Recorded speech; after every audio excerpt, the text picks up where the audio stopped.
Welcome back, everyone, to the Word Traction Podcast, the Word Traction Podcast Network. If I was just doing a quick check in on our dear friend Graham Plattner of the beautiful state of Maine. Uh, he is um, he is chugging along. He is taking something he's used to, which is taking incoming fire, and is doing his very best to repel. There's going to be a tremendous amount of money directed at young Mr. Plattner by by Republican super PACs. Of course, the amount of money in a Maine race is sometimes, it's national, but it's Maine, which is a small state. You think about fun. I was just looking at some fundraising numbers, and James Tallarico, right? You're looking at uh, Texas is plus or minus 30 million people. It's a big race. That's bigger than a lot of nations. Yeah, so that's going to be a very expensive race to get into all those markets. I know the economics of advertising and reaching people in 2026. You're not relying on terrestrial. The legacy television is on life support, and there are plenty of conservative causes, just the ones owned by Larry Ellison, that will be supportive for Mr. Tallarico, and he's got a tough slog. You go to Georgia, and that's our good friend John Ossoff, who, much like Mayor Mondani, is just blooming before our very eyes and turning into a tremendously effective communicator. Keeping the message simple, the language direct and to the point, hitting a few issues only, not trying to do the entire Encyclopedia Britannica in a speech. Trump makes it easy because you can start with C for Trump, Trumpacy, corruption, and you can hammer corruption in 27 different ways from Tuesday. And Donald Trump is giving you material each and every day, or he's saying things into a microphone unambiguously, like, I don't think about people's cost of living. I don't think about, the price of, yeah. Today, Brent crude, I think it closed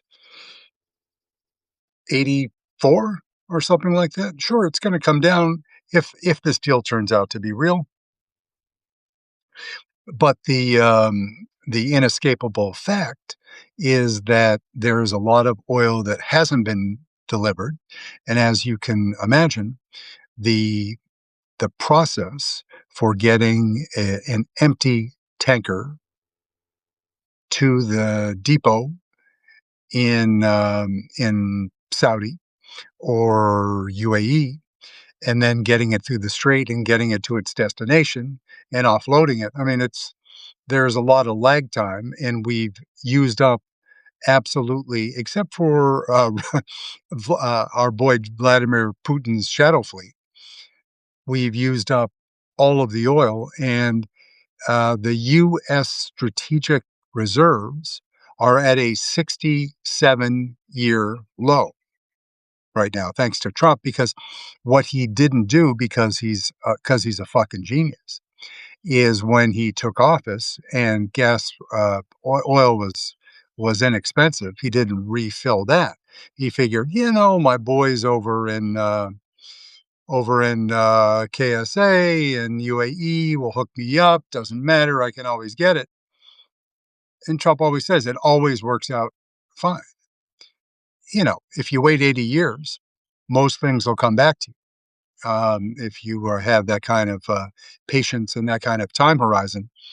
But because of the depletion of the only country that didn't substantially deplete their strategic reserves is China. And they still have, I think they have 3+ months, and they have people conserving. So they're in, as they are in most other cases, China is in an enviable position to fight through the end of whatever the fuck, you know, when will we know? There was an agreement to sign uh, whatever. And Trump is going to talk about it now. These at the J7, and it's excuse me, the what used to be the G8 is now the G7, and but it's not really a G7 because Putin, who was ejected after he messed around in 2014 in Crimea, he was no longer invited to the party. But of course, he gets plenty of information there because Trump tells him everything he wants to know whenever he wants to know it. So he's still well represented, or at least represented in those kind of things. But it's not, those are not high level security conferences. The interesting thing about this particular year's meeting, they meet for 3 days, today, tomorrow, and Wednesday, and it's over, is that so many of the tech bros and their subalterns are making the trip there to talk about AI and what it means to employment and such things. So that will be helpful. Of course, the U.S. doesn't have an overall policy still, other than check the website that tells you nothing. And the man that's in charge of it is homeboys with Elon Musk and Peter Thiel. So he's not going to be, that's Mr. Sachs. He's not going to be particularly helpful in putting proper constraints regarding AI safety on the industry because they want to pillage as much as they can before Trump's out of office. Um, if you hear some other noises in the background, it was kind of cute. It was I sat down and the first thing I heard was a little league game down the street, which is pretty. That's a a perfect summer sound. Parents cheering for kids. So that if you hear anything like that, then you can rejoice in that too. But Mr. Plattner, so that's a small pond, and so yeah, so Texas 30, Georgia 10.5, and I think Maine is, I don't know, 1.7 million. It's a big state with a modest population. So he is doing a lot of traveling and doing a lot of small meetings, but Plattner's out there hitting a lot of people. But what interested me today was looking at APAC numbers, AIPAC, right? That is the organization, the big organization that manages Israel's donation to U.S. candidates, and it's very generous.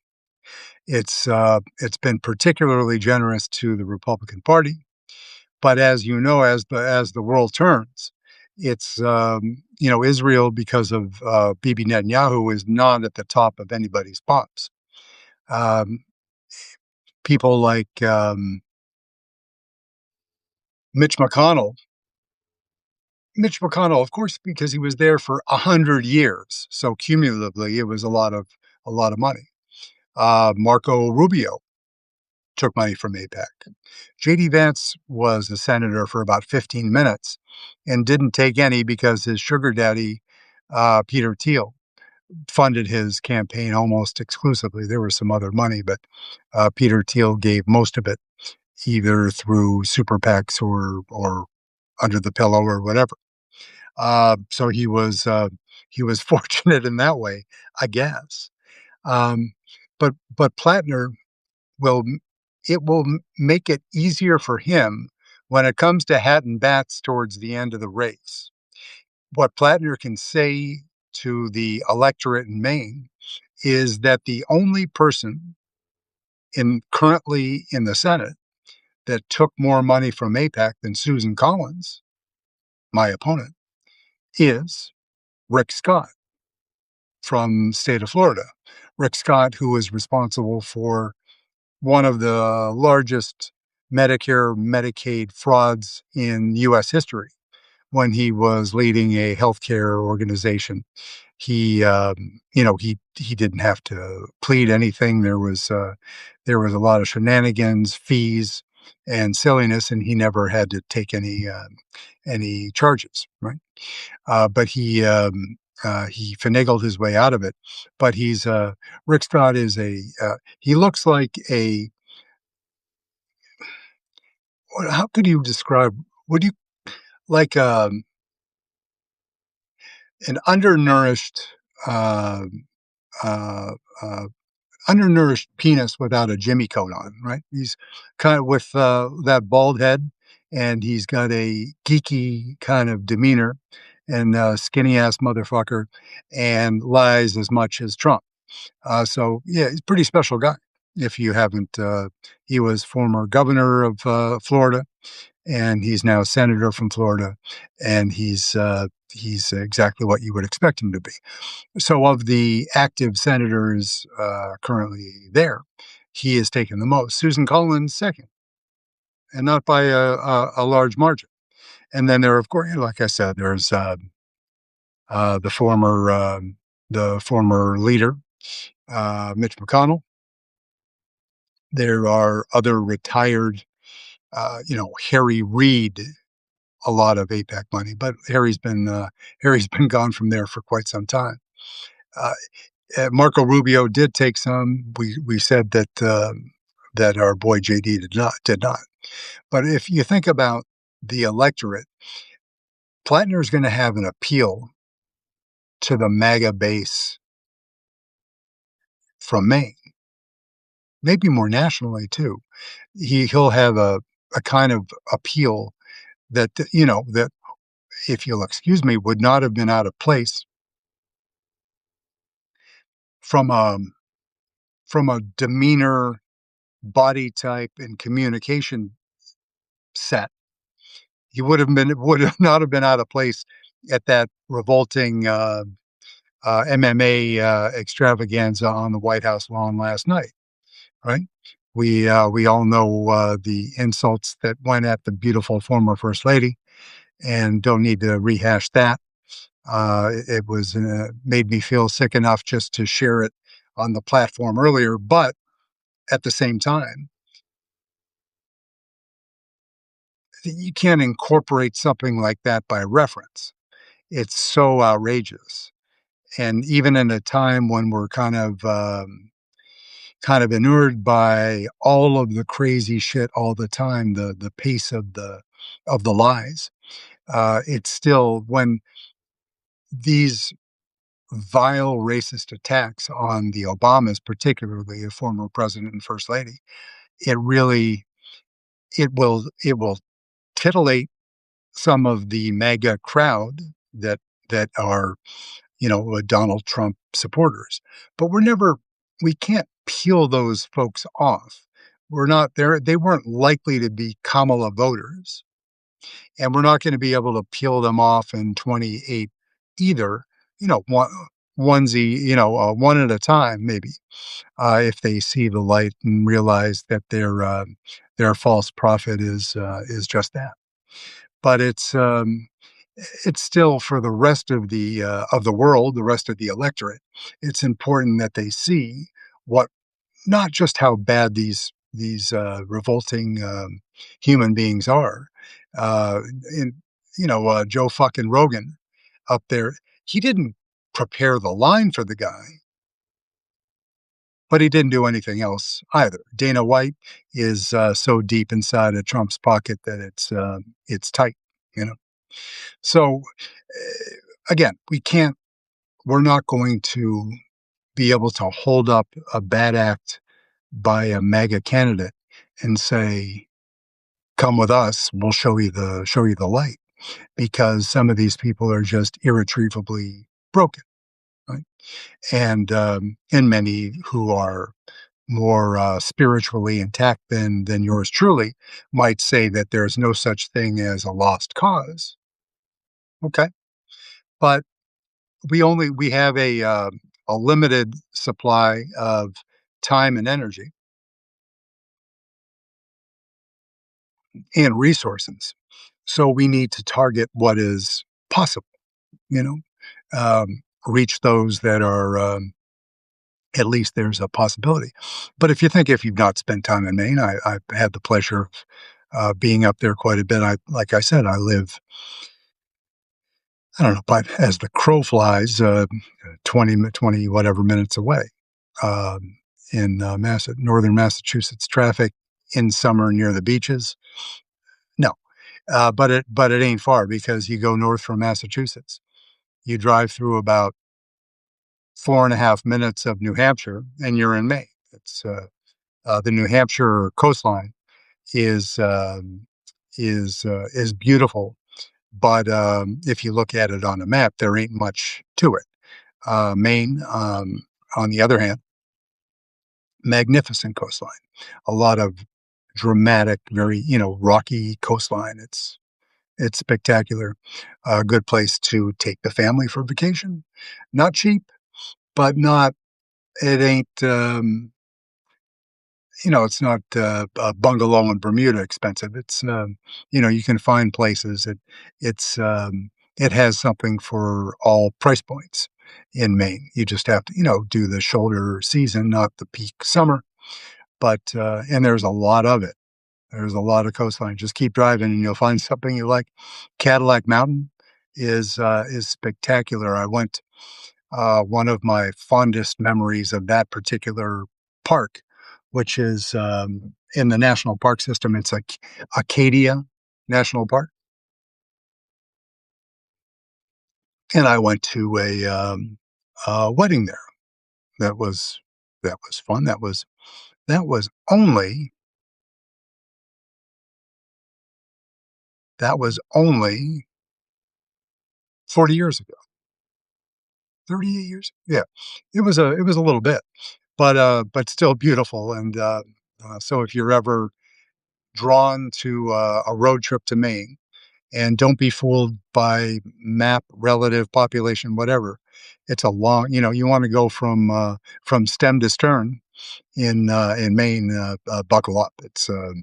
But you can do all sorts of things. You can go up north. You can take a ferry boat to uh, to Nova Scotia, which is in the much kinder country of Canada, right next door, and it's magnificent. So there I am. I went off on one of my patented tangents,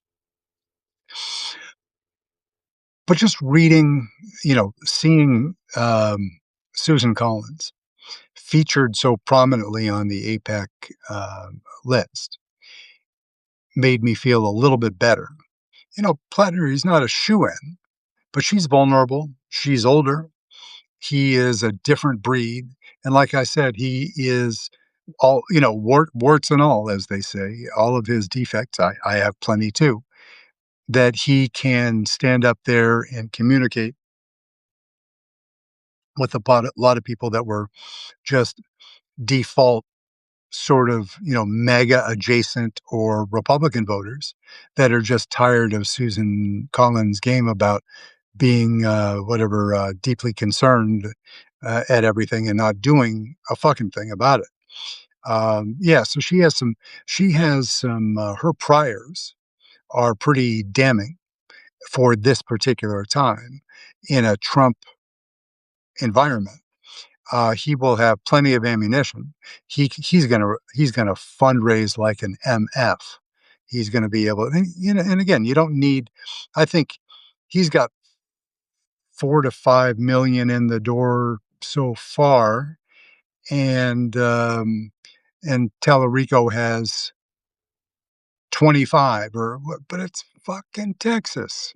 It's massive.